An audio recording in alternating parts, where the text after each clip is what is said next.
Hey, Craig.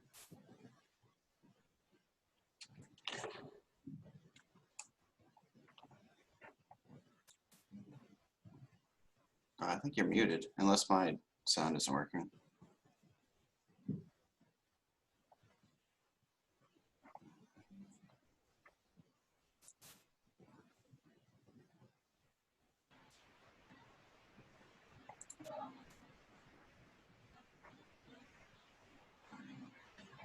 No, I hear almost like some background noise, but I can't hear you.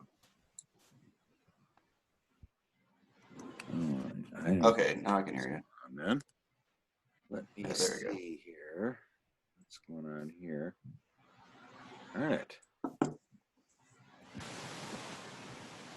Now I can't hear you anymore.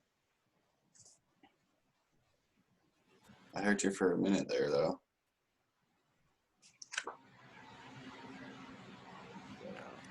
Put it back in. Okay, your default microphone changed to microphone array. Can you hear me? Yeah, now I can hear you. Yeah, okay. All right. That's fine. I don't know what is going on. I mean, when I plug this thing in, I can't hear the well, we'll try it this way. Hi, Kevin. Yeah, hi. Hey, Ron. Yeah, hi. I'm going to try one more time to plug in my earbuds and see if it screws it up. Okay. Let's see. All right. Let's see. What device did you plug in? It says earbuds. Okay. All right. Okay. No, I can't hear you again. You should be able to hear me now. Yeah. Yeah. Okay. All right. Well, I can't hear anybody very well, but I will try to see if I can do this. Oh, wait. Here we go. Okay. Well, anyway, I'll hear you as good as I can, or as well as I can. And thank you for sending me all the dreams. I got to Charles' dream. I don't know if I haven't gotten to Roy's yet, but we'll start it here as soon as we're done with Charles. Okay. Ooh. All right. Okay. Well, Charles' dream. I mean, he sent all these hamster dreams, and let me just say what the hamster is. Let's see. Where is it?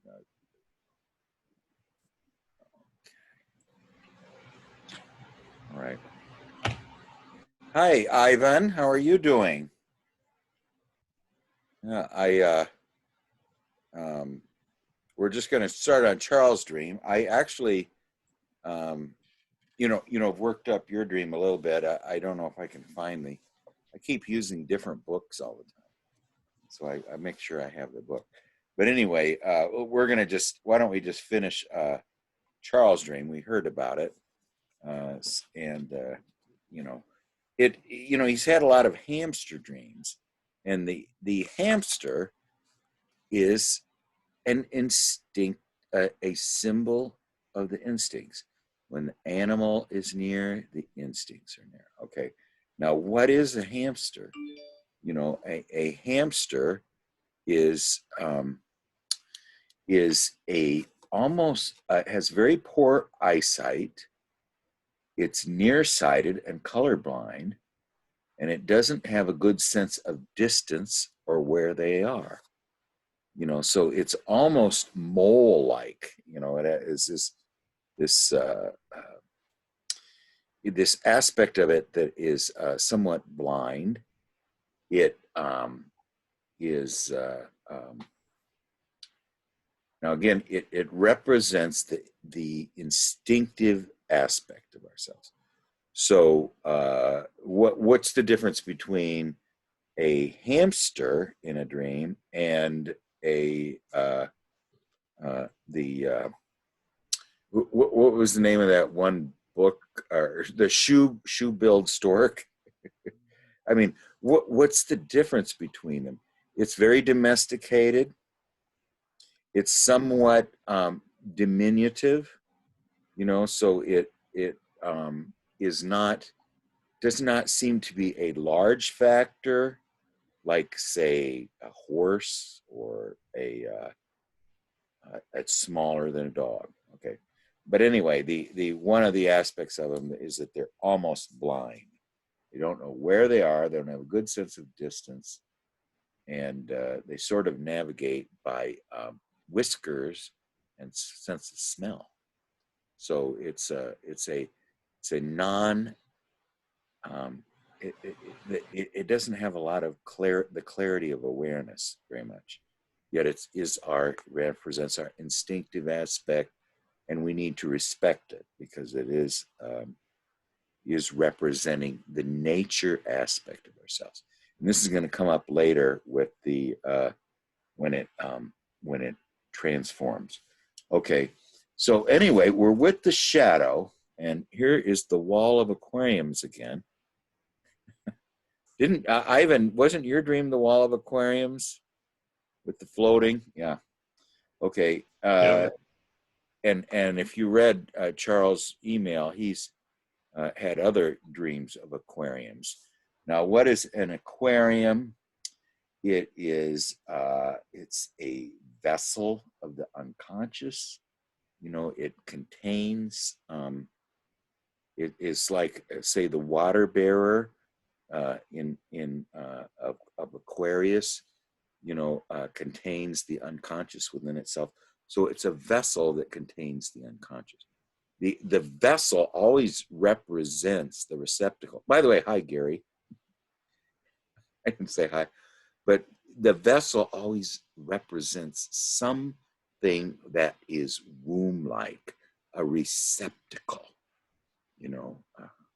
When it has an aspect in it that's feminine, and but now this is a special one because it has a set of blinds in it, and we can't see the water inside the aquarium.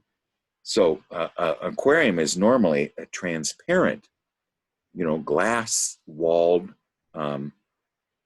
like almost like a alchemical vessel containing the unconscious, but this one has a veil. So there is a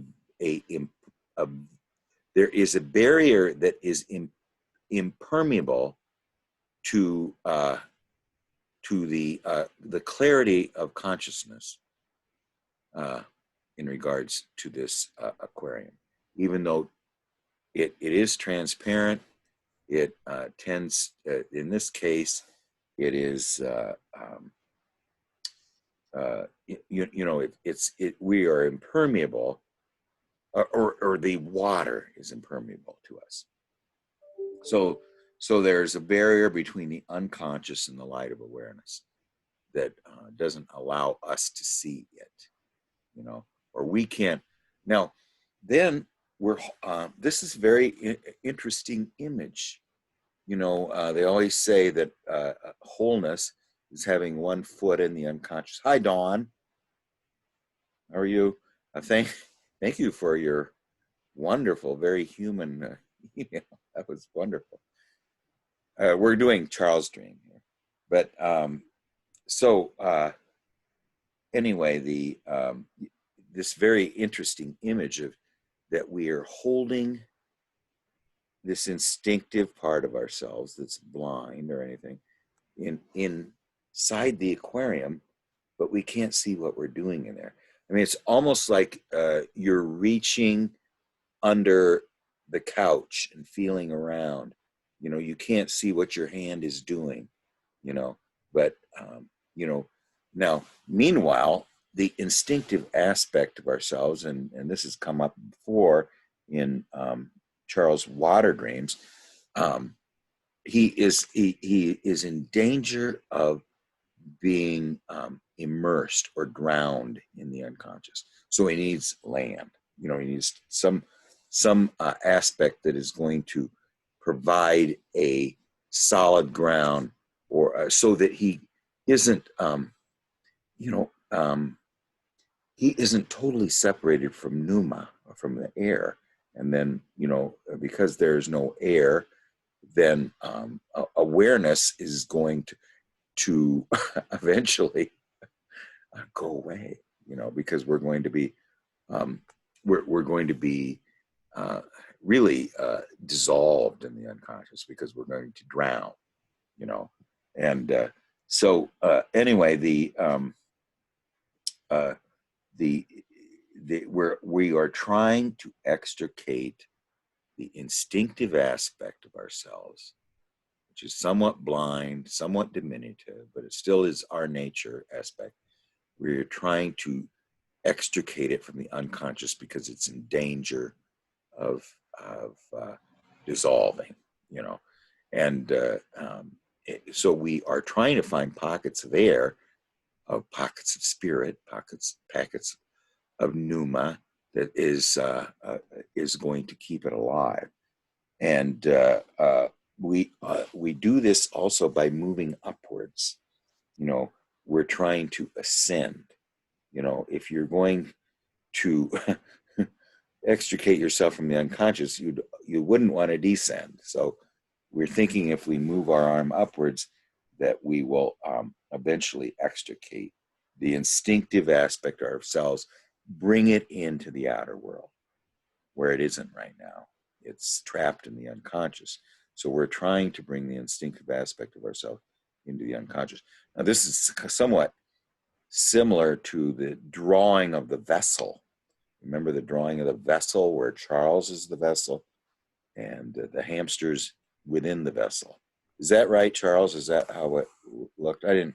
Yeah, I can share my screen that up on there, that drawing. because again, we have a vessel. We have Charles, who's the outer awareness, and we have the instinctive aspect. And I was just saying, Dawn, that the instinctive, there we go. That's Charles. He has a sail, so it's a pneumatic.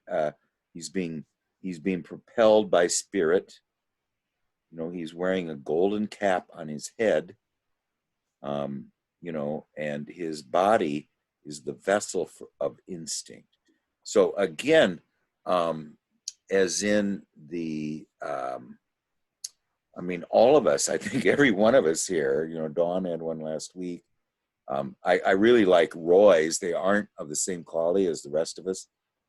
His interaction with instinct is a little bit different, and I think a little more advanced. There's an aspect that Roy appears to have more balance in his instinctive and unconscious life than maybe the rest of us do. And maybe Roy can speak to that. Do you know any reason, Roy, why what do you think? Do you feel that you have a good relationship with your instinctive life? The animal side of yourself. Yeah, well, all my ancestors on my mom's side and my father's side were farmers. And when I was a kid, they tried to beat the instinct out of me, and so did everybody else. So it was like a conspiracy. But I guess I'm so embedded in it that it didn't kill it. And when I finally figured it out, I'm getting it back. I'm getting it back. Well, the relationship you have with the animal world or the instinctive world is more nuanced and a little richer than some of the ones that I have had. And in this case, I think it's a lot of us who grew up so far from nature, and tend to participate in a lot of either some kind of entertainment that is not really being out and walking in the forest and being it's so bad, Craig. It doesn't matter. You could be born in a stable. They aren't into nature today. It's a big conspiracy against it, probably since the 17th century. Well, yeah, we're called decapitated heads. Yeah. We're and the other thing is that that the thinking function is so overvalued too. You know, like what is your worth and value in the outer world? Well, it's your IQ. You know, oh, you mean where my thinking function? What is my thinking function compared to the bell-shaped curve? Well, what about feeling and sensation and intuition? I mean, let's see a intuition quotient or a feeling quotient. I mean, that's what I tell my wife. I mean, she's, of course, all of us, because thinking is so overvalued, you know, is when someone tells us, when we have a feeling function, and so we know that our inferior function is the one of discrimination and differentiation thinking, you know, and ordering, you know. So I mean, is that so great? Maybe it helps you to cope in a world where there's a lot of division of labor and you know, where there's a lot of technology, you know, but it doesn't help you become you know, live out your rhizome, you know, live out your be you know, be the truth that sprouts from the earth of its own accord, and being in balance with the inner and the outer world, and you're with your body, you know, so you don't have a very good union, but anyway, with body, spirit, and soul. So anyway, there is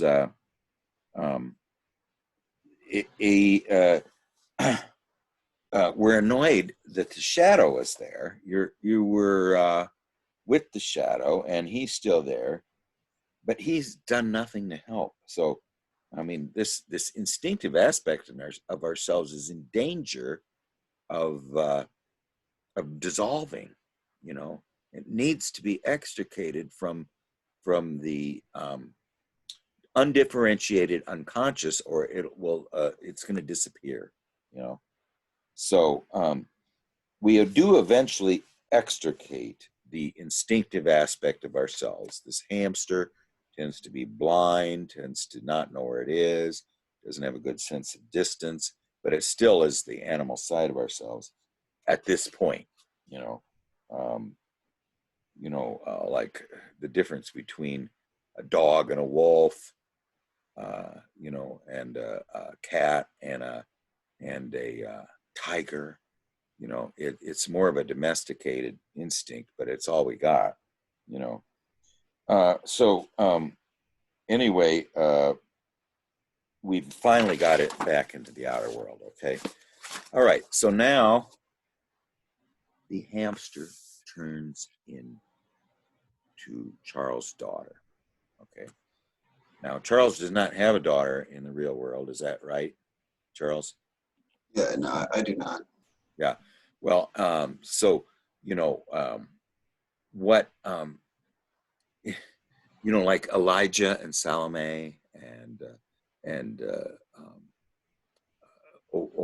Merlin and his female consort, and you know, what Jung said. The reason that Salome's father was Elijah is, he says that is waiting logos, or the thinking function, or the differentiating function, that eros, which it tends to be nonverbal, is to be second to the more differentiating and orienting function of logos. You know, the one that provides clarity. Okay, where eros is the medium of expression. You know, the more earthly side. Clarity is the more spiritual side. And Jung says, at least in his case, that the logos side was to take the lead. You know, eros is not necessarily subservient, but when there is a wise old man and a daughter, then it tends to be that that the only way forward here is through, you know, discerning awareness, you know. So anyway, it's the daughter, and yet she's a strange creature with a large head and a scrawny neck. Well, now who has a large head and a scrawny neck that's related to these series of dreams that Charles is having? Isn't that E.T.? Large head, scrawny neck. In other words, it's the aspect of it that connects it to its body cannot support the volume and the weight of the head very well.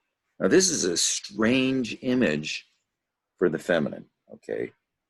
Because this would be more of an, I mean, can you imagine E.T. as a feminine creature, and rather than maybe she's or he is neutral, but it's a little unusual for a feminine to have the head overemphasized, you know.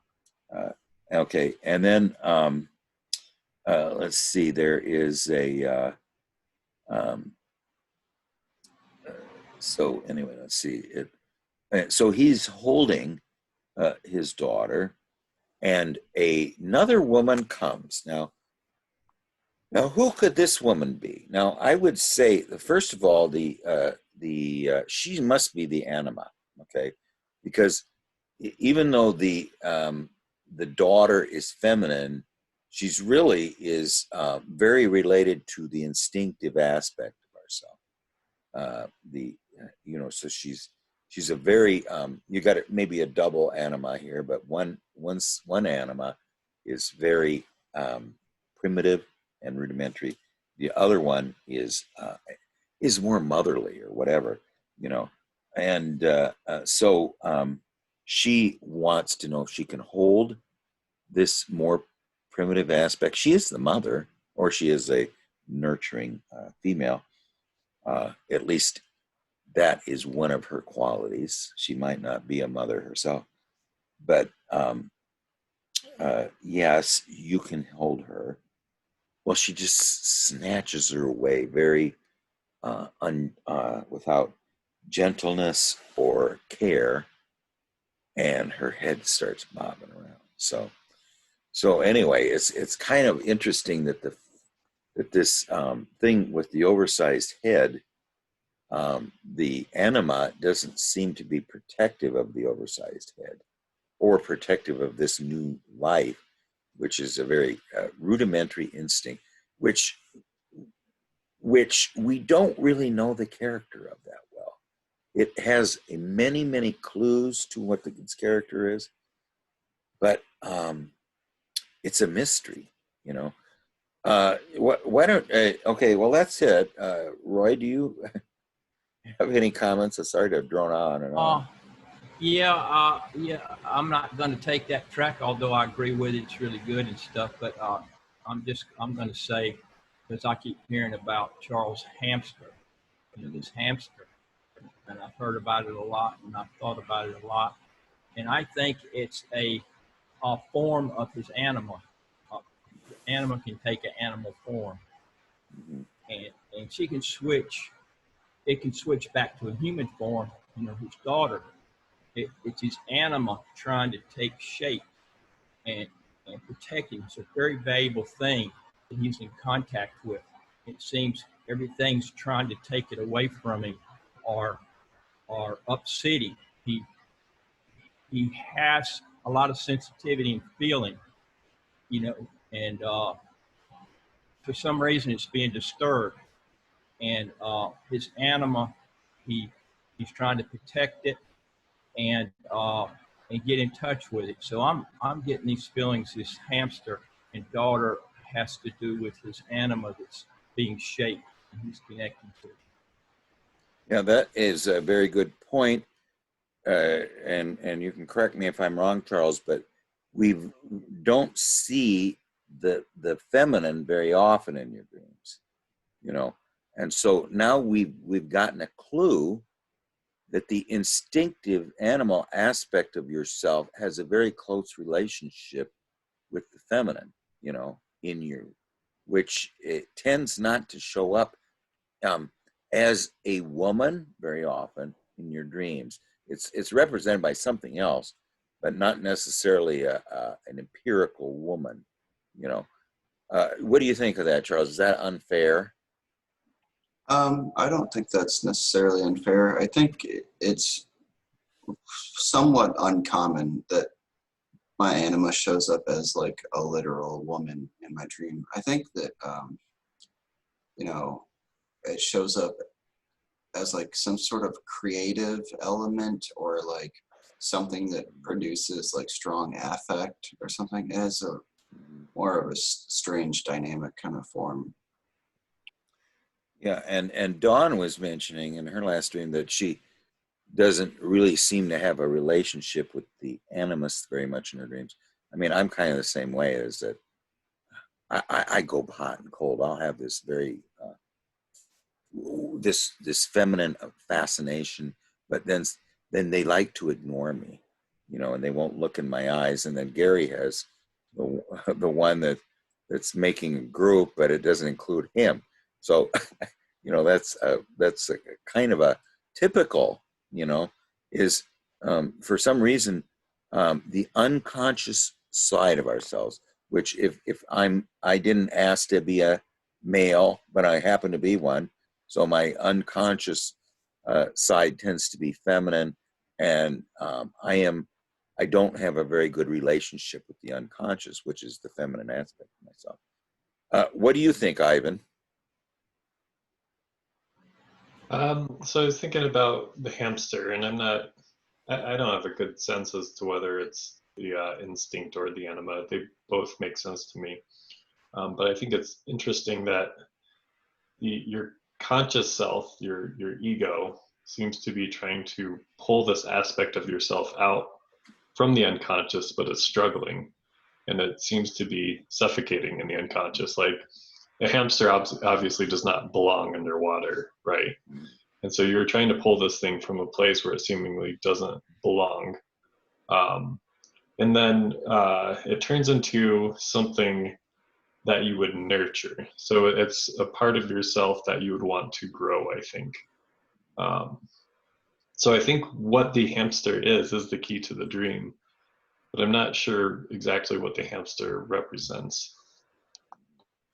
Yeah, well, see, that's what I'm saying is a mystery is the relationship of ego with the instinctive aspect, with the unconscious aspect, and with the feminine aspect. They're all somewhat nebulous, you know, and we're not really sure. There's not a lot of clarity. What do you think, Gary? Well, I'm going back to where the anima grabs the child and is not at all careful, and the head is rolling around and stuff, like, who knows, might break off. But so it's like, so here we have the instinct which is being nurtured, but it's like the anima is saying no. It's that you've turned it into an intellectual thing, into a thing that's in the head, and that's not right. And I'm going to take it away from you. That's not how I want this lived. And then, like the image that you drew, the hamster was, he was kind of in charge of the ship in a way. He was sort of, and this seems like a conflict with this dream, but in that one, the hamster's sort of, determining the direction of the vessel. And so, I see two conflicting things there, and I don't quite know what to make of it. But it seems like for some reason, the anima is not happy with the direction that you've taken the instinct that you're nurturing, like maybe over intellectualized or something. That's all. The head's too large. Yeah, it's too much in the head. It's like, seems like the image for it. Yeah, well, this, as Ivan said, it's the key to the dream, and I think we'll I don't know if we'll get to crack the mystery here, but Kevin, what do you think? Yes, Charles, I know you had association to this alien-like figure in a magazine you used to read. It was an old cartoon.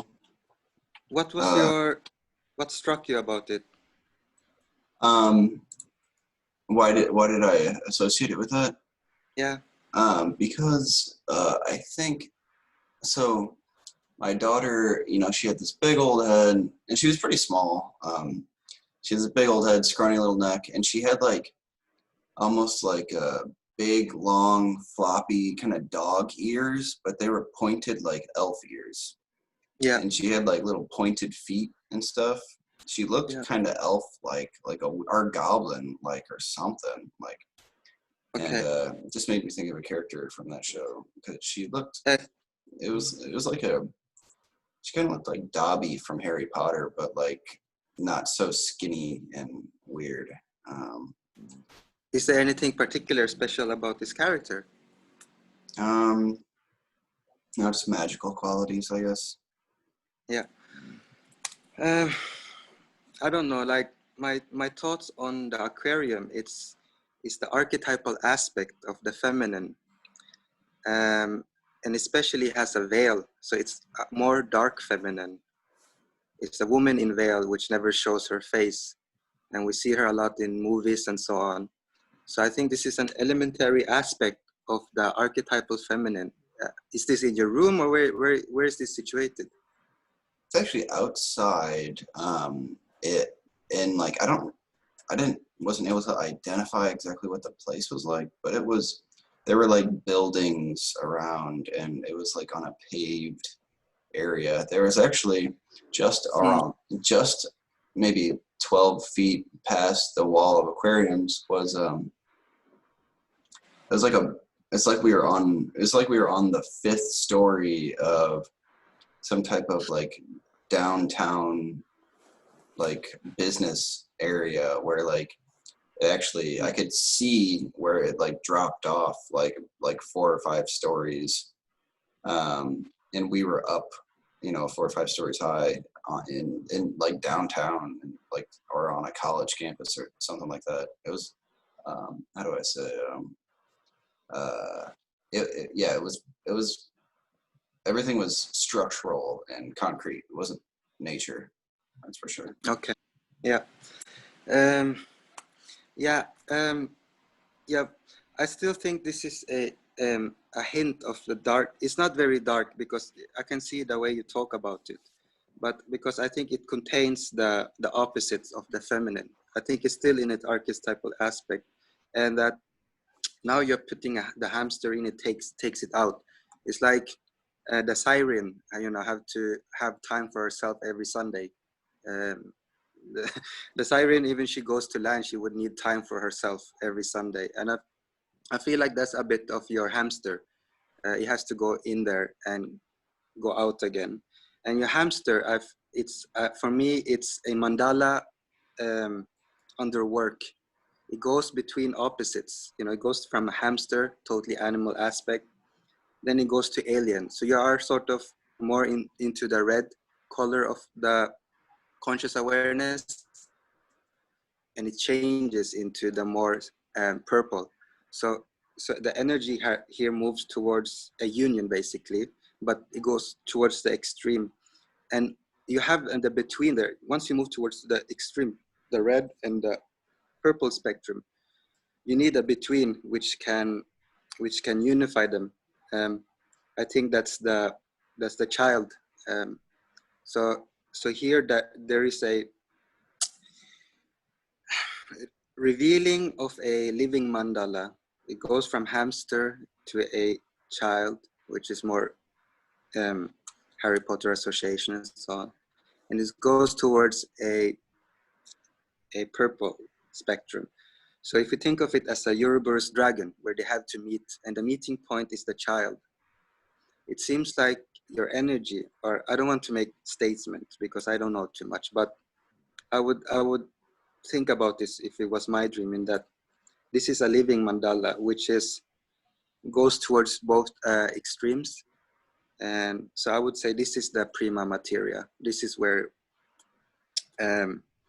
work really should happen. I think that's also your hamster has been a lot in your dreams. I think it's the vessel for your anima image, to be honest, your soul image. The hamster is the image because I think it perfectly represents your anima. You know, the inferior function is the carrier of the anima. It's not that the inferior function is the anima. So the hamster is not your soul image, but it's the carrier of your soul image. That's why it has been allowed this transformation. So I think your hamster is a really big image in your dream because it's his part soul. It's a tremendous clue, I mean, to what the hamster image is this dream. And even though it produces the child, you know, it is not, it doesn't seem like it's a transforming symbol of the divine child. It seems to be one that is, even though there is formation occurring and there is some transformation occurring, in other words, the animal aspect has become more conscious. And who extricated it from the unconscious? Ego did. And how did they do it? Through an ascent and pulling it out. So the positive aspects here is that ego extricated the unconscious, or the rudimentary feminine instinctive part of ourselves on its own has extricated it from the unconscious, and it has acquired some awareness some form of the feminine, even though it is it's just is distorted. Okay, yet there is a very strong feminine figure there who comes, and she does not seem to respect this thing that we've pulled out of the unconscious, and it's our daughter. So I mean, it is really an aspect of the rebirth. You know, the rebirth motif is this. This is where our where our wholeness is going to be formed here. But at this point, it's a little bit it's too still. Its head's too big. Okay, its head is too big, and so that makes it a strange creature, an unbalanced, definitely an unbalanced creature. Now, Dawn, I just want to mention that. Thank you. You underrate yourself. You write very beautifully, and seem to have a very good. You are conscious of what's happening, and you've assimilated a lot of what has occurred. You know, and often, I think that's one of the values of being exposed to not anybody here, but to young, and he's not. It isn't that he's a genius, but he recognized that these images are the healing aspect of ourselves. So sometimes when we don't know that, I mean, when I was when I was very young, I was extremely shy, very awkward. And if I had known then that I was very introverted and had a poor sensate function, and also was a puer aeternus, I think I would have felt more comfortable with myself. And I didn't. I felt very uncomfortable in my own skin. And it was really until I kind of got somebody to give me some type of you're not that odd. Here's this happens to other people. So anyway, you know, feel free to, did you have any comments, or do you just want to listen for a while? Just listen. Okay, all right, sure. Well, don't worry about it, Dawn. We, you know, I really am so grateful that for your very heartfelt context that you provided. Well, anyway, Charles, do you have any comments on this stream? I mean, we're kind of a little bit, I think we're getting very close. Yeah, you know, I think I feel like it's something kind of simple, but I still can't really, I don't know if I have Yes. the words to really describe it so well, but you know, it's something that, you know, if you look at all the hamster dreams, it's something that I'm desperate to save and rescue, and that if I do save it and rescue it, then it brings, you know, feeling and affect, and you know, formation it's, of some kind, of yeah, something is brewing. yeah, and you know, obviously it's kind of under threat of inundation, but I almost feel like it's simple as just kind of like almost just like a life force and drive and libido in the world. And I almost think, you know, it's a little, it has to be somewhat more nuanced than that. But, you know, even the fact that it transformed into my daughter, and, you know, uh, you know, I want to have more, I want to have children more than anything in the world. So, I mean, I don't want to have weird, ghoulish elf alien children, but you know, it Well, yeah, transformed into something that I really want in the outer world. well, that's And a wonderful aspiration, I think, for connecting with the outer world.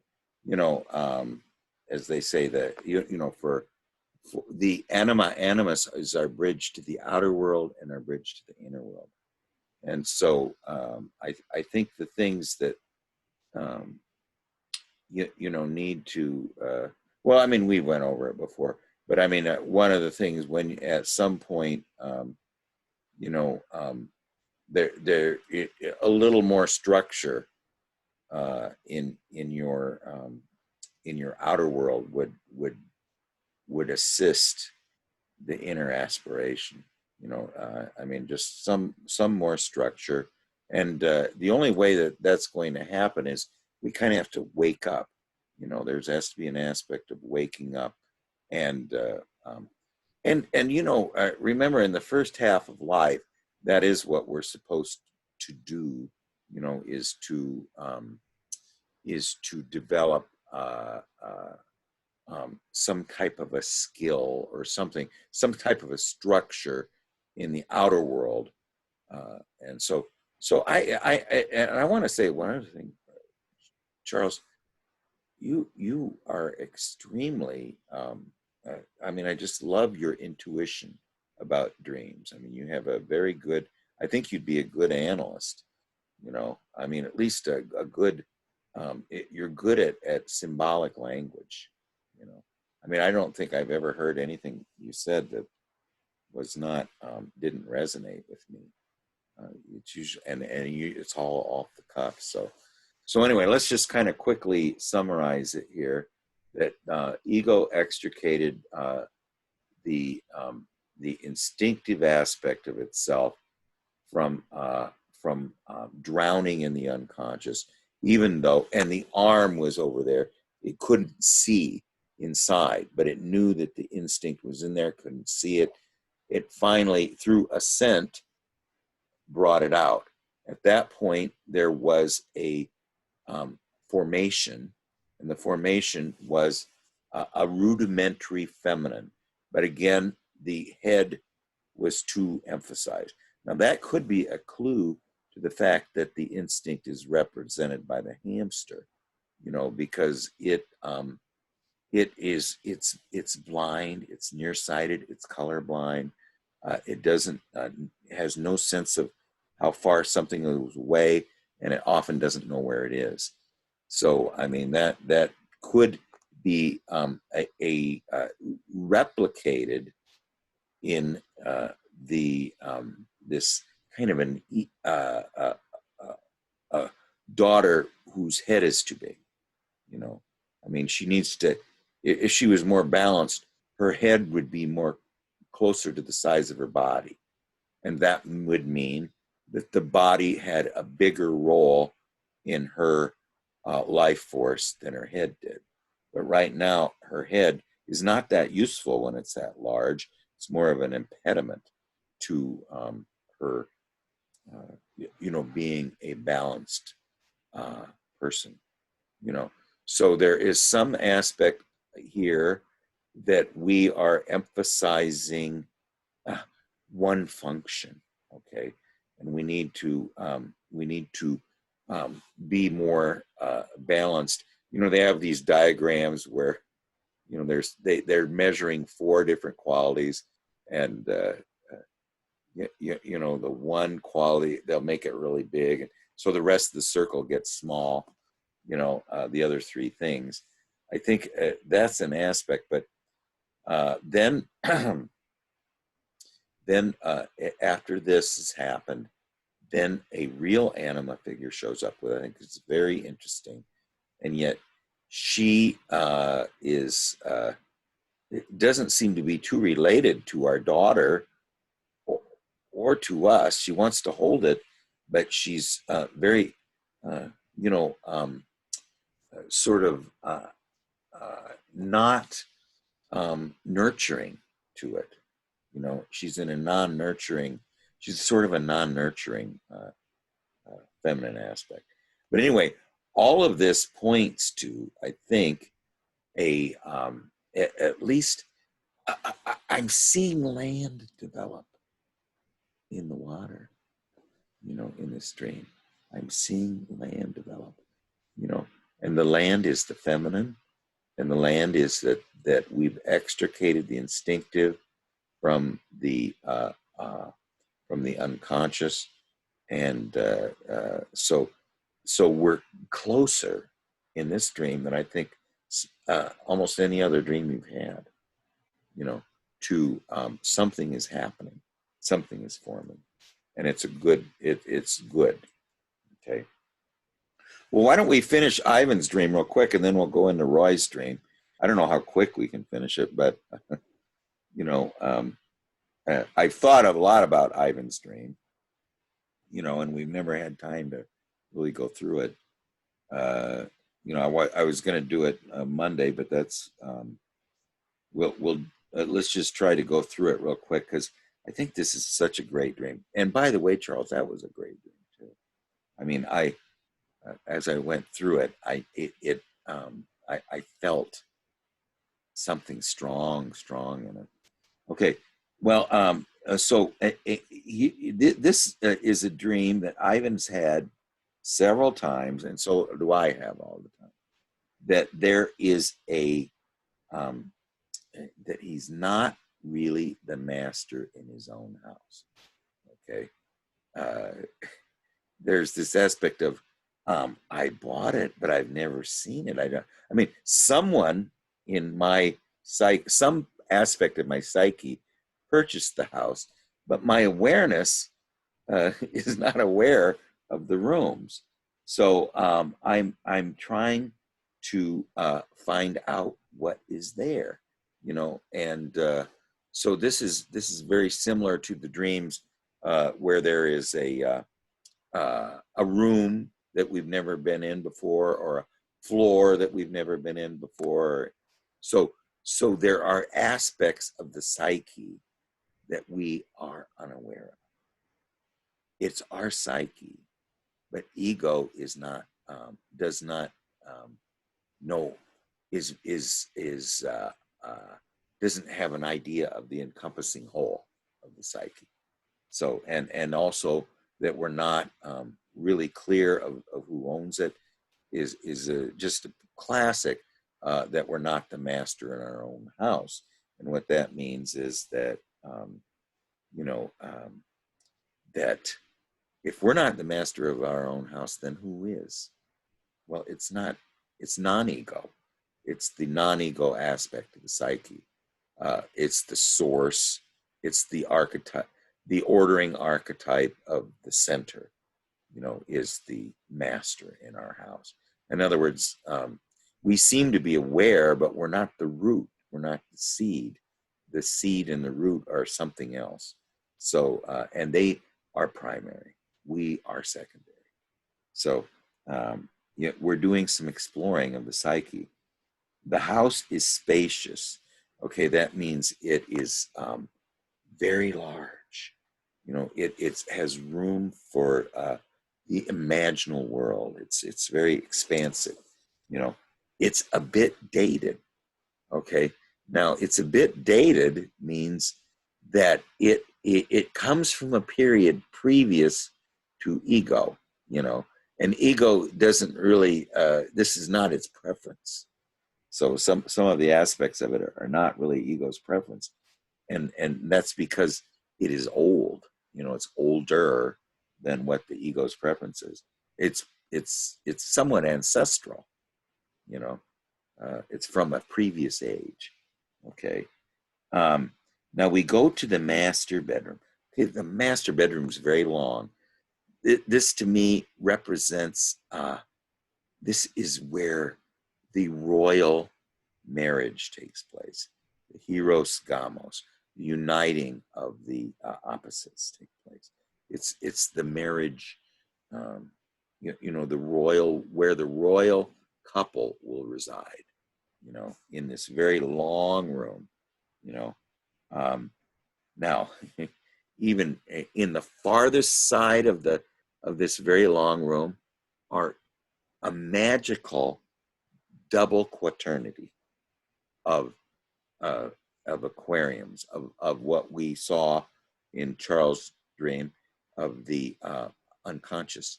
Now, containers of the unconscious vessels, which are containing the feminine,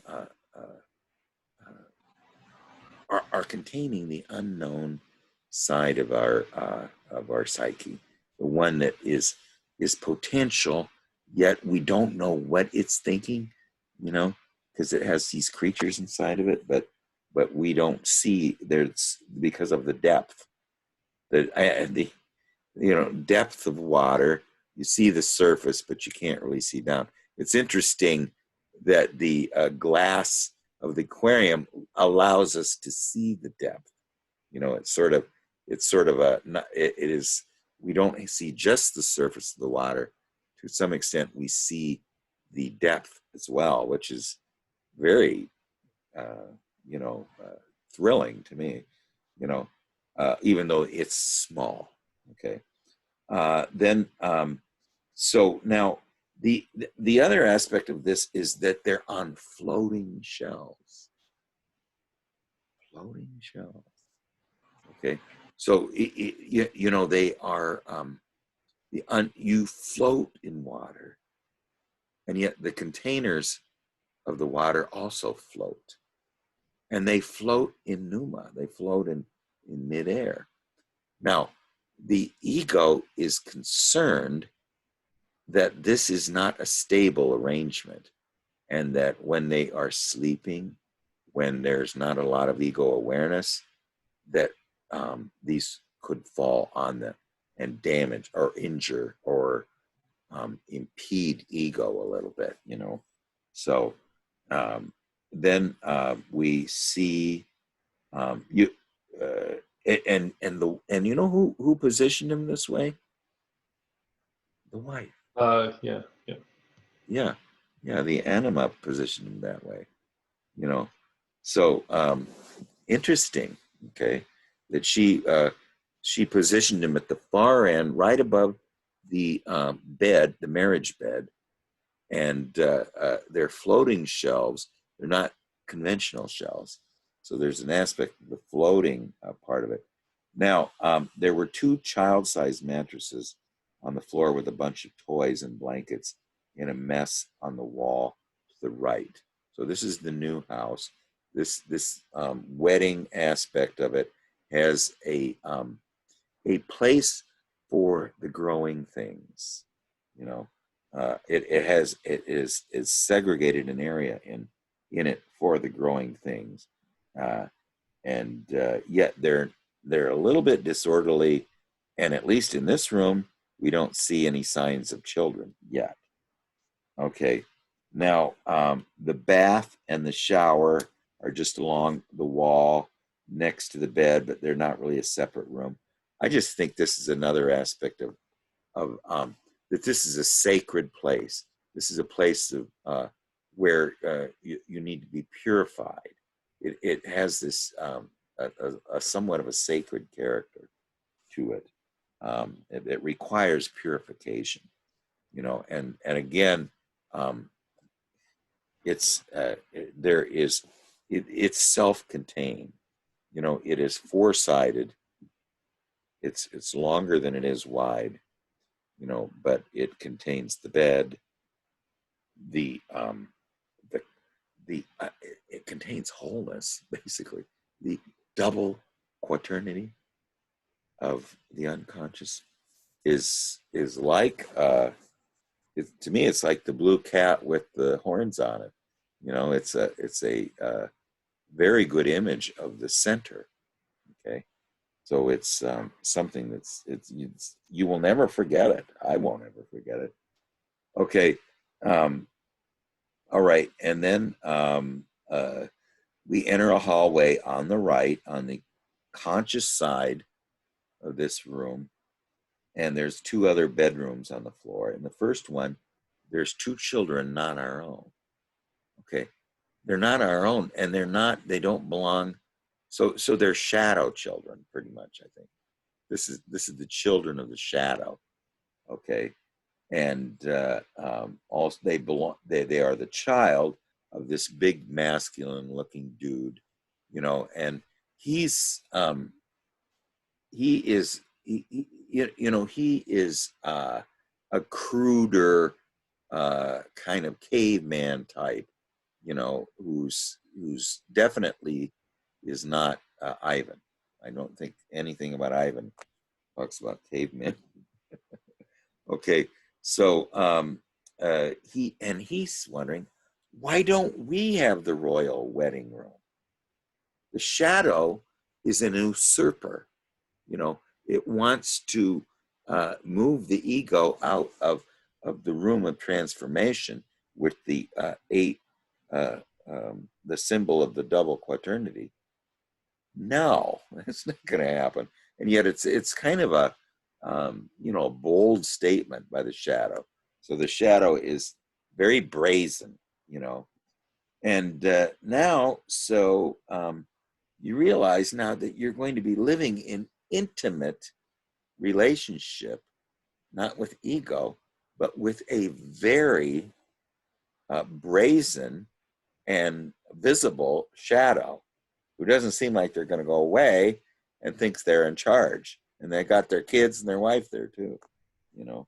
So anyway, you're alarmed that having these strangers, and it seems to be a downgrade because the shadow is so present, you know, in it. And you continue exploring, hoping that you might find a space that is going to be isolated from this intrusion, you know, on it, which is very unpleasant. And you can call it a shadow or whatever you want, but it's not. This is not a peaceful symbol, you know, a symbol of peace. And on the floor below, now this is on a descent, you find the broker, you know, and this would always be, you know, sometimes would be identified with Hermes, you know, this person at the inner and the outer world. Okay, he's ignoring ego too. I mean, he's going to sell this house that he already sold to somebody else, you know. So it's very disorienting, you know, about is this really our house? what's our relationship with it? Who's this shadow figure that is making such a splash? And he's very, very annoying, you know. And so then you on the lower level, you find a this is where we find the mysterious stairs. You know, it's a very large area with another bedroom, and you notice staircases that go up to the outside. This is so now we're in the unconscious here. So you know, we're below ground level. You're feeling relieved about this newfound space in the unconscious, and you wonder if there's even more to this house. You notice a curved spiral staircase, this one concrete, that leads to even deeper, to a sub-basement underneath the main level. The basement is large, dark, and unfurnished, with only gym equipment and boxes. So maybe somebody can guess what the gym equipment means. I mean, I would say it has something to do with the body. You know, it's the something to do with the body, and it is in the sub basement. Okay, so now the ego consciousness is becoming a little more fascinated by this place. Now the house is messy and lived in, but it's not dirty. So it's disorderly, but you know, that's all my houses are disorderly, and I know Ivan's had several disorderly dreams. And okay, then you take the stairs outside. That was the first set of stairs. There's a very long driveway, and along this driveway there are two distinct hangout areas with fire pits with a space for 4 to 6 people. So the you know, the outside is very rich with promise for a some kind of a engaging existence, you know. And then you notice the shadow and his cousin, the end of your driveway at the corner of the property. You take a long walk to see him. They're looking at, now this is very interesting, a junk tree. I mean, this was not planned or planted by the landscape architect. You know, it came up of itself, you know. And the side of the tree that faces the driveway. So is that going to be facing the street, or it's going to be facing the house? Yeah, so it's facing the street. So the driveway runs along the house, and then the tree is right at the end of the driveway, right in the corner of the property. And the sun, for whatever reason, so I guess this must be oriented east-west, because the idea in my dream is that the sun actually is like right at the other end of the driveway, so it would hit it directly, like along the driveway. Yeah, well, the rooted aspect of ourselves, I mean, the one that comes up from the earth, the one that faces the outer world, gets too much. It's been somewhat blinded by the. It's too bright. There's the aspect of the sun is too strong. You know, the consciousness, the conscious attitude is too strong there, and it has taken the natural surface of this beautiful rooted thing and desiccated it. So it's gone. There's only the protective, and maybe Roy can tell us about what you know, you told us what the bark is for earlier. At every point in this dream, when I wish this house had some feature, that feature would suddenly be found. Now, that's a wonderful concluding. Is that the end of the dream, Ivan? Yeah. I love that statement. So this is really a there is no lack here. Nothing is lacking, other than the fact that there's aspects of it that ego is not as yet adapted to, but there are niches for it. Now it's so vast right now. I haven't really summarized it very well yet. What do you think, Roy? Yeah, it's a lot in this dream. Uh, the tree is very interesting because whatever culture you go to, they have the tree of life. And the tree is so symbolic in Jungian psychology. And the cambium, which is right under the bark, has the life of the tree. But when we're talking about the tree of life, it goes up and it goes down. But like you say, the ego consciousness is the light of the day. There's too much light of the day. But on the other side of the tree, it has a shadow. Doesn't get all that light, and there's life there. You can go up and down there. And you have the aquariums, they don't have support. There's plenty of unconscious stuff in imagination, but it's not supported. So there's some sort of contrast here between the imaginary world and the light of day world. It doesn't seem that it's going up and down very well. Of course, there are some daytime problems. The anima didn't tell him about why she set the aquariums up like that. And the shadow's family's taking over the house. That's kind of daytime stuff. He doesn't seem like he's hooking up his imaginal world with the daytime world, which is hard to do. I mean, society doesn't help you do that at all. And it's a problem for a lot of people. That's kind of what I'm noticing. Yeah, there's an aspect to it where I'm always going into the depths further, it seems, right? Like, so I'm always trying to, whatever it is, I'm trying to find a way to escape deeper into the house.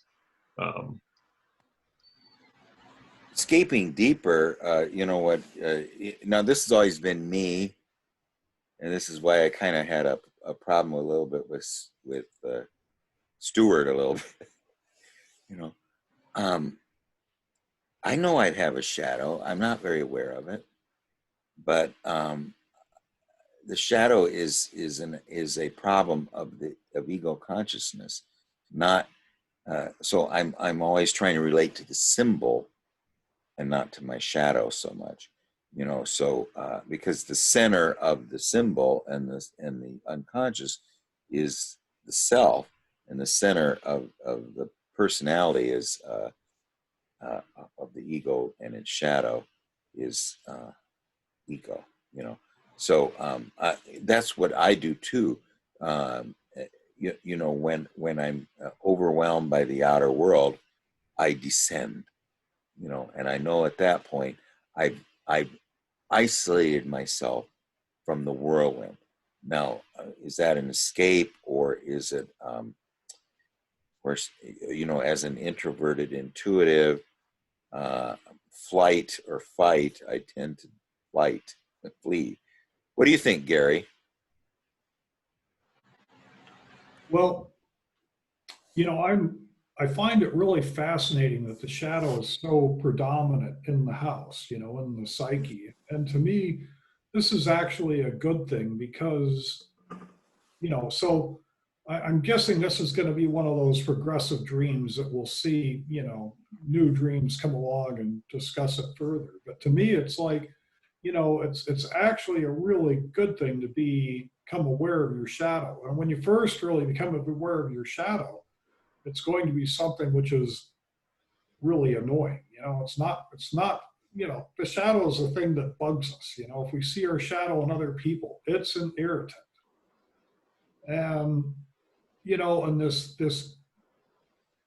this going deeper, that's like, it's kind of like, well, maybe this is the path to work things out. And then the tree outside and the, that conscious aspect, it's like, no, it just kind of, that part of the tree is dead. And to me, that almost says like, well, the way to figure this out isn't necessarily through the rational, the logos, the conscious aspect. This may require an eros type of approach, a feeling type of approach, an irrational approach.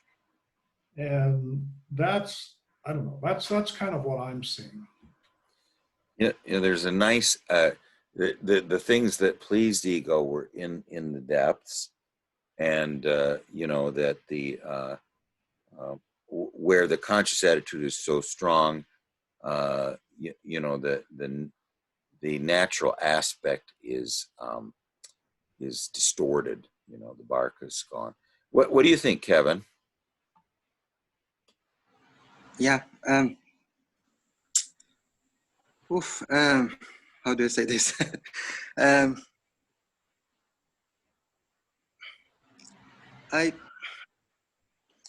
The thing is that I would say integrate the shadow and do work on this. The thing is that you have a lot of dreams in which you are not the whole owner of your house. And for me, that's not being fully in charge of consciousness. It's a different if you have a mansion. Like in this one, it's fine. You're in your psyche. But being in an apartment which you don't own, or being in another house which is not really a symbol of your psyche, which you don't own, we need to own it to be able to swallow the unconscious. And another thing for me, which is struck for me, is the prevalence of the shadow figure. It wants to take your master bedroom. So here there is one aspect in that the shadow figure has come, which is also nice. You can only find salvation between the God and the devil. You need the clash of opposites, and the clash of opposites, it's bad and good. That's why it's opposite, because it means it's potential for conscious realization, conscious awareness. And your shadow now is starting to be prevalent. It means now you have the potential to become more highly aware. The thing I would be sensitive towards, am I ready for the confrontation with the shadow?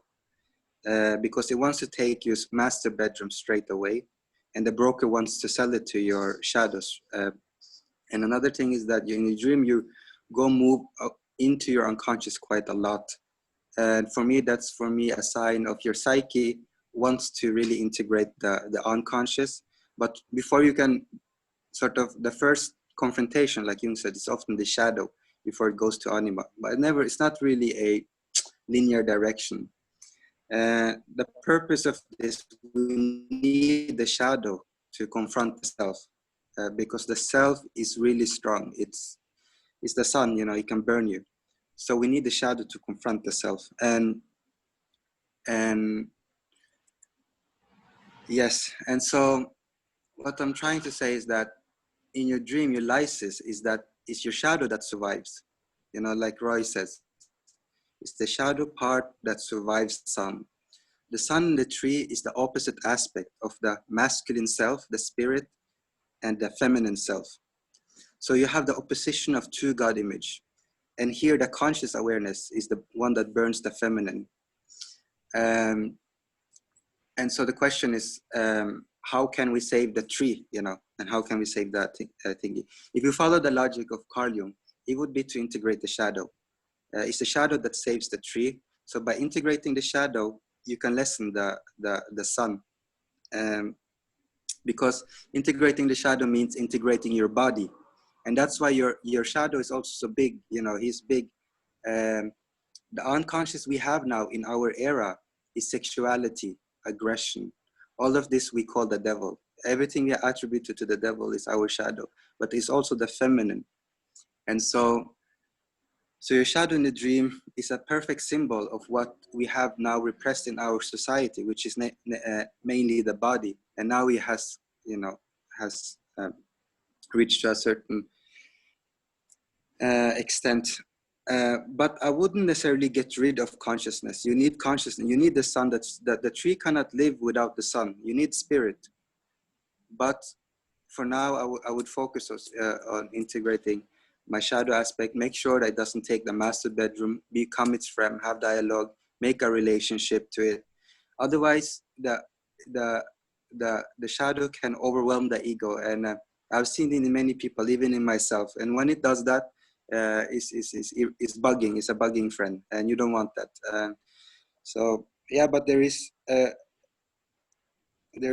potential for a really big potential for conscious realization at the higher level.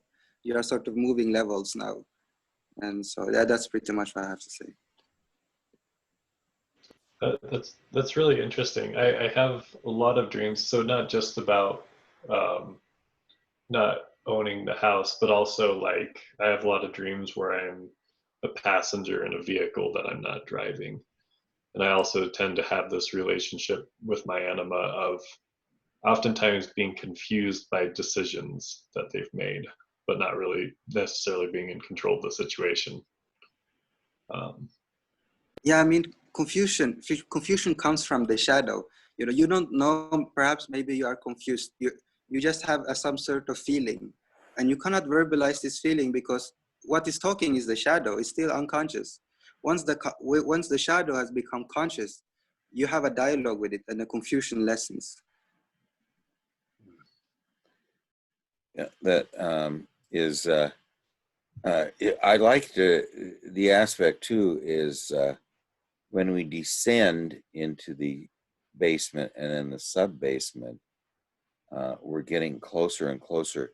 Not only is it a feminine place, a place of the unconscious in the descent, but it also is, you don't find study carols, you find some thing to train the body with. So it's not to, it's just, that's the whole thing is this dream, this house, this place is so rich. There's just everything is there that so it's, and the eight and the fact that there's the double quaternity of the unconscious there is clear sign that this is the place of transformation and the place of wholeness, and everything is there. There's 4 levels too. There's a totally upper level, a total basement, and then there's 2 levels in between of partially, above, partially below. Yeah, that's this is just such a magical place. We got to keep that in mind. That it is a kind of like one of those beautiful Zen temples in Japan is what I'm thinking of. It's just this magical place of one of the things that the Japanese architects try to do is they want, when you move from one room to the next room, they want to overwhelm you with the different spatial aspects. So you move from one ambience into one that's totally unexpected. So, it's almost reminds me of this house. It's the fact that it's so spacious, the fact that it has so many rooms we've never seen before, the fact that any feature that we possibly can think of is actually there. What do you think, Charles? I think I don't know. It's interesting because I've never had a dream where my shadow's like trying to take my bedroom or anything so confrontational. I've actually had dreams where I'm like cooperating with my shadow to like fight off like invaders and like have some sort of success in a battle to save the world with them. Never had anything so and it's like the shadow has like a territorial conquering kind of attitude. He's like, no, this is mine. Like and I brought my whole family here. It's not just me. It's like it's the whole crew. So I think that's interesting, and that like it's clear that like I don't know. I think the dream makes clear like, look, you and the shadow occupy the same space, so you really need to make a good relationship with the shadow because you guys are in close quarters now. He's not out somewhere else, you know. He's you know, he's very close. He's trying to take your bedroom. But you know, and still and what Kevin mentioned, like, yeah, the broker is trying to sell him the house. So it seems like the shadow has like a lot of energy, and it has a lot of psychic clout, you could say. And still, the image of the tree is, I think, really fascinating and like very fairy tale like, and very mythical. And yeah, I think that image definitely says too much, like, or not too much, but just an imbalance of rational, intellectual energy as opposed to more, let's just say, feminine. It's just an unbalance that's hurting the nature within you, maybe the connection to nature within you, or something. But yeah, that's all I have to say. Well, It's well a let me good way kind to describe it, an Go ahead. imbalance. Sorry, go ahead, Craig. I didn't Oh mean to no, you go ahead. Oh no, I was just saying that's because I've been struggling with what the sun represents, and I still don't quite know what that. I could see it as consciousness, but I could also see that light, the sun being something else too. But I do think that when you said imbalance, that kind of jumped out to me. Is that's what it's describing to some extent? There is something that is out of proportion, that is dominating. Yeah, well, this seems to be, to me, to be the container of the entire psyche. And even though it has some crazy aspects of it, it is endless. You know, it is infinite. There's an aspect of it of that it's not. There is no end to it. I mean, it's just totally rich. And so if we just look at it really in the sections, you know, first they're describing we don't own it. Secondly, that it's, you know, it seems to be somewhat ancestral. Doesn't have, I mean, there's an aspect of it that's older than ego likes. It has a royal wedding place with these magical double quaternity in it that are on floating shells. What those would be, I'm not sure, but it is it means magic. You know, where what Jung said is that when what the ancients called magic, we call psyche. You know, so it really is a magical aspect, that the quaternity is magical. It's not going to be conventionally supported. You know, it supports itself. It has its own buoyancy, somewhat of a threat to ego. Then we move to the next section where there's also something with a purification aspect, and there's room for the children. Then we encounter this very brazen shadow. We don't seem, we're embarrassed by him, but we don't seem, he doesn't seem that scary. He just seems sort of brazen, and we want to escape him, basically, just get away from him. And then we discover even more beautiful aspects of the house: the basement and the sub-basement, the spiral staircase, the gym, and that's not all. Then we go outside. It's got a very spacious yard, a very spacious driveway, at the end of the driveway is another two figures. So it's almost like there's four, basically male figures in this dream, and three of them are the shadow aspect. And then there is an unseen wife, and then another, the wife of the shadow, and then there's two children. So that's another somewhat of a quaternity. On the one hand is us and three shadow figures.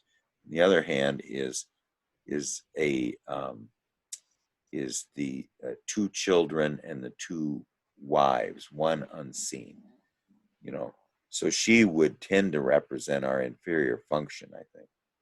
Okay, and then the other aspect, which is incredible image, is the is Hermes is trying to sell this to someone else. Are we going to use it? I mean, are we going to take ownership of it? Are we going to make sure that there's not these secret plots going on, because we've got enough ego awareness of this that can't happen? Or are we going to be somewhat absent-minded and the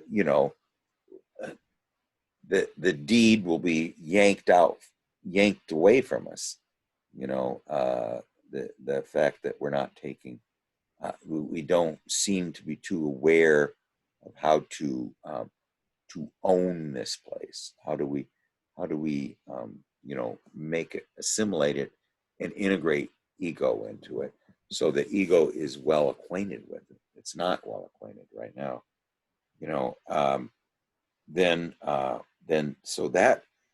So look at these beautiful images. The quaternity or double quaternity of aquariums which float. Then there is the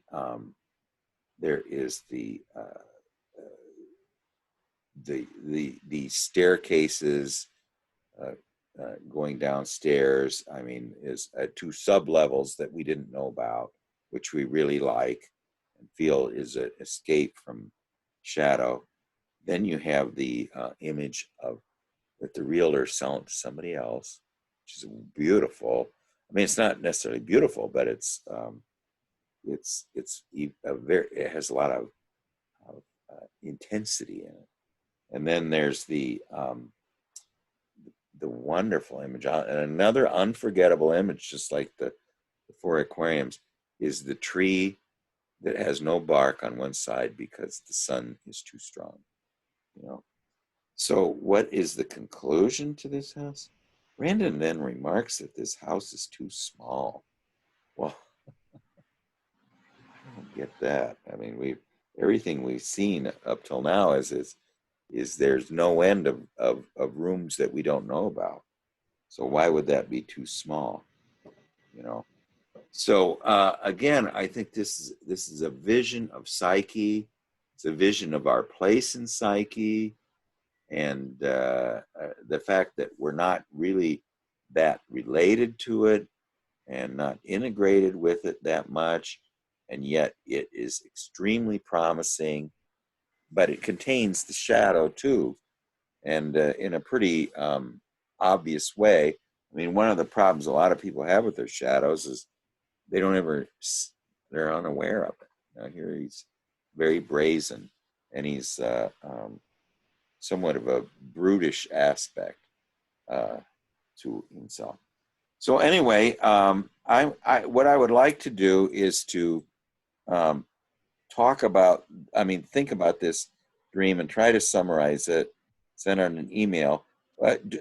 Ivan, could you describe any thoughts you have that would be that you've had from the whole discussion? Yeah. So something I was just thinking about is that I find interesting is that every shadow aspect in this dream disapproves of this house in some way. So there's this realtor selling it to a couple, but the couple's not really interested in it. Mm-hmm.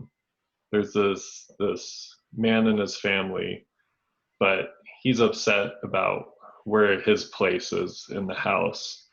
And then there's these shadow characters at the end of the driveway, but they just think that the house is too small. And so I find it interesting that the shadow is mostly displeased with this. I also I really agree with what you said. My take on this too is that I think this house is a representation of the entire psyche and all the pieces of it. And so there's this aspect of it is as large as it needs to be, but there are, at different parts of the dream, there are parts of it that are not accessible until I become consciously aware of them. And then they need to be made accessible, even if it is just kind of a symbol, a token of some sort. It's moving the staircase or an observation or something of that extent.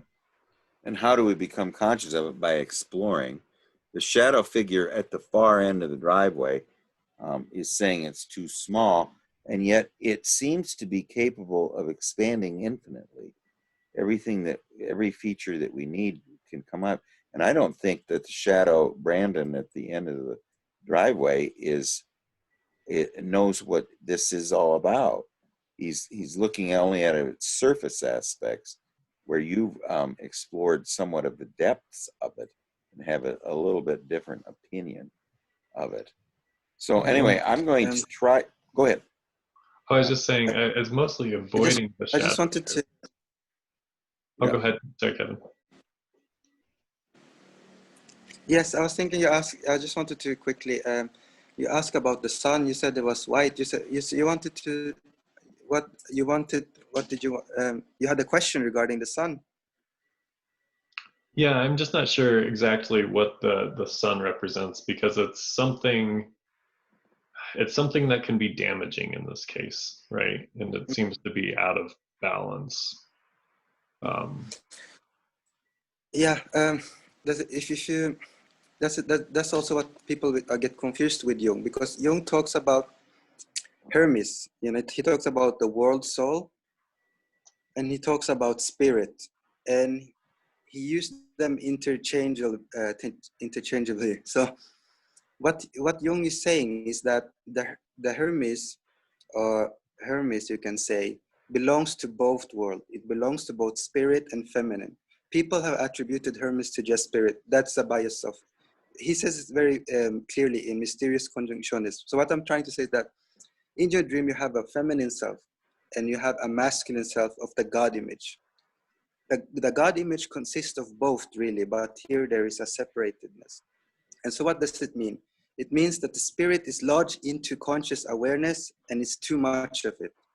So just think of it as too much ego. But there is within this ego also spirit, because spirit is in everything. It's in the unconscious, it's in the world, it's in the stone, it's in my pen. God does not, it's everywhere. The cosmic spark is everywhere. You have too much of the conscious awareness right now. It's too much of spirit. Yeah. Okay, well, I just wanted to share what we'll start with next time is Roy's dream, which is a beautiful dream, and it's this is one that how old were you then? Oh, in the 70s. So when you were in your early 20s. So this is kind of like one of the first dreams of analysis. Often have all the images that that we need in the analysis. And so we'll start with that one on next Monday. And then Dawn, if you don't mind, I would like to go over your dream about the horses, unless you have another dream in the meantime that you'd like to discuss. But I don't see that dream as when we see violence in a dream or some kind of a thing. Remember, this is the soul that loves us and wants to be loved, that is providing a compensating message to us. you know. So even when you have a nightmare that is very disturbing, you know, and it is disturbing because I mean, it just scares that you can wake up sweating, you know. You have to keep in mind this is not, there is a, you know, you objectify the personal. So anything that seems very personal, get a distance from it and make it transpersonal and not personal. And then you personify the objective, you know, the blue cat with horns, give it a name and let's talk to it, you know. And I like the fact that you said you are going to take another I just thought of the sailors on the Black Sea, you know, how they don't ever call it the Black Sea because that's they don't want to emphasize that aspect. So anyway, Roy, we'll start with your dream next time. Sorry we didn't get it to it this time, but it's a initial forming dream. In the right hand corner of that drawing, is that one of the statues Yeah. of one of the presidents? Yeah. Okay. Washington. Right. Because of Washington. Okay. Well, and we'll want to go through. Now, let me ask you this too: is this a southern river? I mean, it looks to me like some of the rivers I've seen in Florida or the South. You know. That's yeah. That river. I have no idea. I never seen it before except in a dream. Because I have seen these rivers that are just clear, completely clear, and run through a grassy area, and with they flow almost too fast. But you look down and you know it's 7-8 feet down to the bottom, and you can just it's just like it's one of those rivers. One of those rivers like in the mountains, Tennessee, or up north, like you see at higher altitudes. Not a lazy Georgia River, South Carolina. No lazy river down south. No, yeah, that don't flow that fast. Okay, well, anyway, we'll start with with Roy's dream. Then let's do Dawn's dream, and unless she wants to do another one, and then Gary, try to you know squeeze something out of the dream maker because Gary, you have great dreams, and so does Ivan and Ian. I think there's a good family, and then Kevin, you're up. I think after that, you know, so I have enough of dreams. yeah. Okay. All right. Well, anyway, this has been a very productive last few weeks. I think. I mean, I just feel like I'm. This is sort of a. You know, I just don't know. When I'm dealing with unconscious contents, you know, real, genuine contents of the unconscious, I think it's healing for all of us, even if it's not our dream. I mean, because you know, it moves my heart, and not my head. You know. So anyway, well, thank you, everyone, and we'll see you next Monday, hopefully, or Sunday if you're come to the other one. Okay. Well, thanks, Roy and Ivan and Gary and Kevin and Charles and Dawn. And Dawn, thank you again for that wonderful synopsis. Okay, we'll see you guys later. Bye now.